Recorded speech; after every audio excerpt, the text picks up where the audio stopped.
कोई ये तो कहता नहीं है कि कार्य शैली कैसी है पुलिस विभाग की। सुबह 8 बजे पहनते हैं वर्दी हमारे पापा मामा लोग, चाचा लोग, और 2-2 बजे तक, 3-3 बजे तक भाई साहब बैठे रहते हैं चेक पोस्टों पे, ये और वो। बस लोग ये कह देते हैं हाँ भाई पुलिस में काट रहा, खा रहा है। उनका पुलिस का दर्द बस वही समझ सकता है, या तो जो पुलिस में है या जो उनके परिवार में है। बाकी लोग तो मजे ले रहे हैं। डिस्टर्ब कर रहे हो मम्मी को।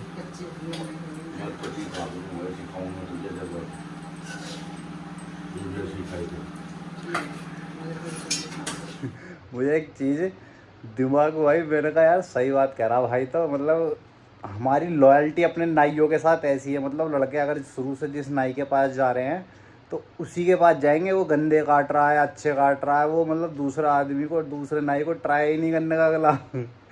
वो जो गाली बक देगा उसे मुंह पे कि यहाँ पे तूने ऐसा काट दिया, फिर अगली बार भी जब जाएगा तो उसी के पास जाएगा। आदि भाई ने हमें एक टारगेट दिया था, हमारी एक टाइल ये वाली जीने के पास वाली, ये बिल्कुल ऐसा हो रही है कि किसी भी टाइम गिर सकती है। और नीचे आदि खड़ा हो रहा है और वहाँ उनकी कार खड़ी होती है, तो कभी उसके ऊपर गिर जाए।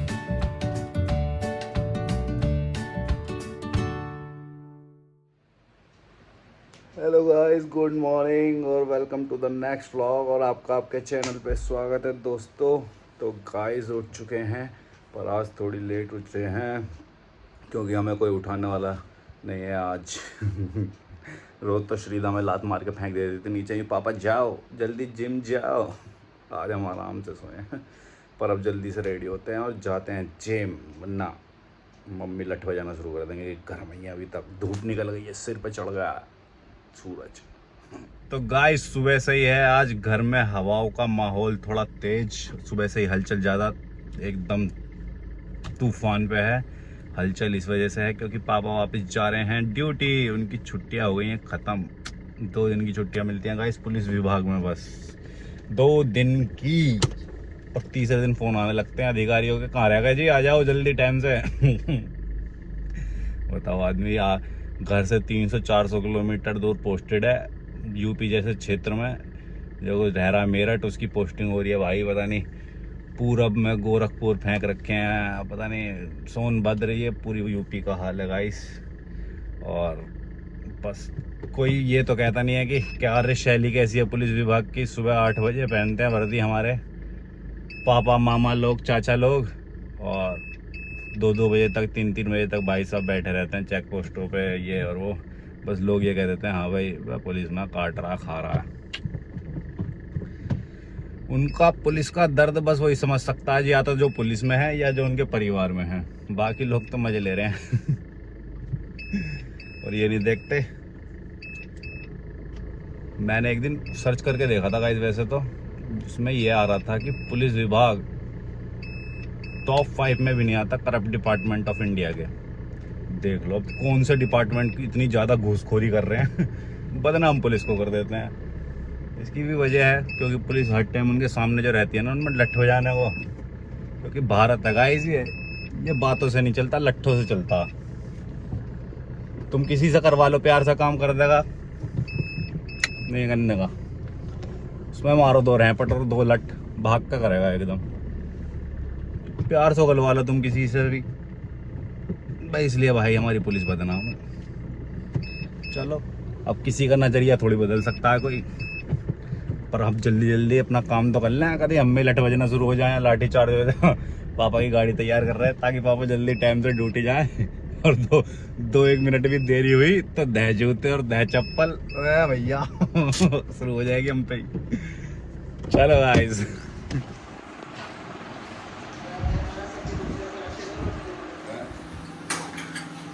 डिस्टर्ब कर रहे हो मम्मी को।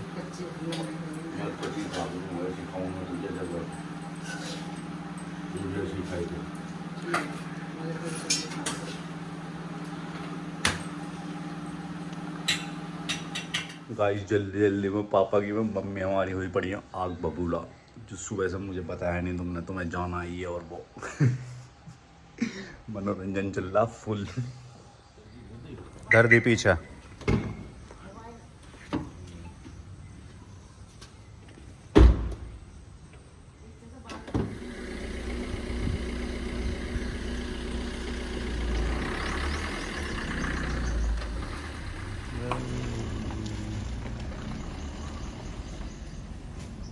तो गाइस पापा गए ड्यूटी पे और अब हम भी चलते हैं जिम ताकि लेट ना हो जाए मामला हमारा।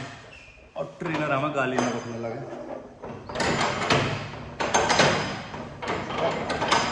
ये आफत हो गई, खुल के ना दे रहा।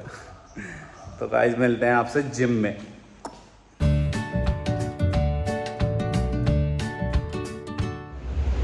तो गाइस कभी भी जिस दिन थाई का डे हो उससे एक दिन पहले बाहर का बिल्कुल भी मत खाओ।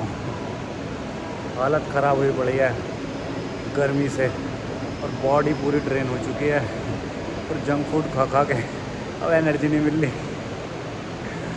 ओह, और ऊपर से कि हमारा ट्रेनर एकदम कसाई बन जाता हमारे साथ जिस दिन मसल की एक्सरसाइज हो।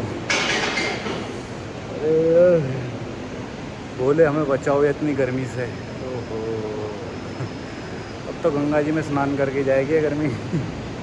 Oh my God. तो गाइस चल रही है थाई की एक्सरसाइज पूरे जोर शोर पे और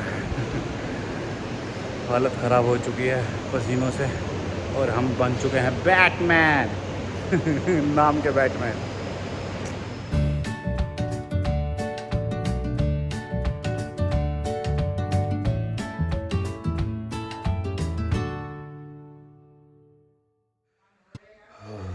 तो गाइस अगर बाल बच्चे अपने नानी वानी के चले जाएं तो सबसे बड़ा नुकसान ये है प्याज खुद काटनी पड़ती है। आंखों में लग रही है कैडी पर जीभ चटोरी है तो शौक भी पूरे करने पड़ेंगे। और मम्मी से कह नहीं सकते, मम्मी कह देंगे खुद काट ले, चटोरी जीभ का हो रहा अपनी बहू से कटवा ले। तो गाइस खुद ही हथियार छुरी लेकर प्याज लेकर लगे हुए हैं रोते राते प्याज काटने में। Oh my God.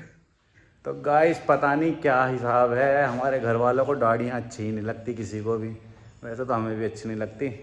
और पापा वैसे ही कह गए आज डांट के गए बेटा बहुत दाढ़ी बढ़ रही है, ऐसा कटवा जल्दी वरना शाम तक अगर नहीं कटी ना वहीं से सीधे फायर चलेंगी, फायर टू डिस्क्याँ। तो गाइस अब हम जा रहे हैं दाढ़ी कटवाने। पहले ही देख लो भाई कितना स्मार्ट लग रहा है, बाद में फिर कैसा लगेगा गोप चूसा। पर कोई बात नहीं यार, घर वालों की बात मान लेनी चाहिए कभी कभी, गर्मी भी हो रही है बहुत विकट। गाइस दोपहरी हो रही है बहुत ज़्यादा गर्मी, धूप, सूरज देवता एकदम आग बबूला हुए पड़े हैं क्षेत्र में और तुम्हारा भाई चल गया दोपहरी में ही। तो गाइस दोपहरी में जाने का एक फ़ायदा ये रहता है दुकान एकदम खाली मिलती है और जल्दी सा काम हो जाता है। तो इसलिए ऐसे टाइम पे जाओ जब भीड़ कम हो। तो ऐसा ही टाइम है ये, इस टाइम घर से कम निकलेंगे लोग क्योंकि धूप हो रही है और हम निकल जाएंगे टाइम से फिर और जाके अकेला भाई बैठा मिलेगा और काम सेट और जल्दी काम निपटा टूगा हम आ जाएंगे घर। जब भी हर चक्कर पे आओ। तो गाइस तुम्हारा भाई आ गया है एकदम क्लीन शेव होके। पर गाइस जब मैं वहाँ पे था तो एक भाई मिला वहाँ पे, मतलब भाई क्या था, हमसे तो काफ़ी एजड था, होगा 40 के आसपास। मतलब वो बाहर का था, यहाँ पे मतलब बॉर्न हुआ था और यहाँ रहा कुछ साल, फिर वो जॉब कर रहा था मतलब पहले किसी फर्म वम में, तो फिर वो बाहर कनाडा चला गया, शिफ्ट हो गया। तो मैं तुम्हें एक चीज़ बताना चाह रहा हूँ, उसे समझना। वो वहाँ पे बीएड कटवा रहा बड़े मज़े से और फिर उससे बात हुई तो पता लगा वो एडवोकेट ही है और मतलब कनाडा में प्रैक्टिस करता है और कॉरपोरेट में है वो। तो फिर बता रहा कि भाई हम यहाँ आते थे बचपन में यहीं कटवाते थे और ये, और कहने लगा भाई जो सुकून अपने नाई के पास मिलता है वो और कहीं नहीं मिलता। तो मुझे एक चीज़ दिमाग में भाई, मैंने कहा यार सही बात कह रहा भाई। तो मतलब हमारी लॉयल्टी अपने नाइयों के साथ ऐसी है, मतलब लड़के अगर शुरू से जिस नाई के पास जा रहे हैं तो उसी के पास जाएंगे। वो गंदे काट रहा है अच्छे काट रहा है, वो मतलब दूसरा आदमी को, दूसरे नाई को ट्राई ही नहीं करने का अगला। वो गाली बक देगा उसे मुंह पे कि यहाँ पे तूने ऐसा काट दिया, फिर अगली बार भी जब जाएगा तो उसी के पास जाएगा। मतलब गर्लफ्रेंड बॉयफ्रेंड आपस में इतने लॉयल नहीं है जितना एक आदमी, मतलब एक लड़का, आदमी समाज अपने नाई के लिए लॉयल है। मतलब और कहीं उसे अच्छे ही नहीं लगने का। अगर भाई अगर वो उस नाई के पास जब ही नहीं जाएगा, या तो सिटी से बाहर चला चुका है या फिर वो कहीं कुछ उसका तकड़ा ही पंगा हो गया उससे, वरना वो गाली वाली दे दे के और मार पीट के उसी के पास जाएगा हर महीने और उससे बाल कटवाएगा। इतनी तकड़ी लॉयल्टी है इनकी और हमारी। तो गाइस हम आए थे टेरिस पे और मौसम हो रहा है एकदम बेहतरीन, घटा और हवा चल रही है बढ़िया बढ़िया। एक्चुअली यहाँ पे एक काम करने आए थे, आदि भाई ने हमें एक टारगेट दिया था। हमारी एक टाइल ये वाली जीने के पास वाली, ये बिल्कुल ऐसा हो रही है कि किसी भी टाइम गिर सकती है। और नीचे आदि खड़ा हो रहा है और वहाँ उनकी कार खड़ी होती है, तो कभी उसके ऊपर गिर जाए उससे पहले इसको हटाते हैं गाइस, कभी किसी के ज़्यादा ही चोट लग जाए। तो गाइस टाइल हटा दी गई है, अब हर चीज़ सेफ है। साला हमारा मिस्त्री इतनी गंदी टाइल लगा के गया है ना, ये बस टूटे जा रही हैं। अभी घर बने में 3 साल हुए हैं, नहीं पता नहीं क्या घपलेबाजी करके गया बेचारा वो। और हम आ गए सबसे ऊपर टेरेस पे और यहाँ से दिखा रहे तो व्यू पूरा मेरठ दिखता है गाइस, यहाँ से पूरा मेरठ देखो गाइस, कॉलोनी हमारी। और मौसम तो बेहतरीन हो रहा है। किसी टाइम पे यहाँ जंगल था और बस हमारा घर था। आबादी ऐसे बढ़ती जा रही है यहाँ पे, आबादी विस्फोट। और ये हमारा सुंदर सा पार्क और ये नीचे टेरेस हमारा। अरे आधी हटा दी टाइल हमने। तो गाइस अब आपसे लेते हैं इजाज़त और ब्लॉग को करते हैं यहीं पे एंड। अब मिलेंगे कल नए ब्लॉग में नई चीज़ों के साथ। जब तक के लिए bye bye, tata, see you. और हाँ guys please subscribe my channel. नीचे एक बटन होगा, बेल भी दबी होगी, उस पर सब्सक्राइब लिखा होगा, उसको दबाएं और चैनल को सब्सक्राइब करें। Thank you. अब मिलते हैं कल, बाय बाय, राम राम।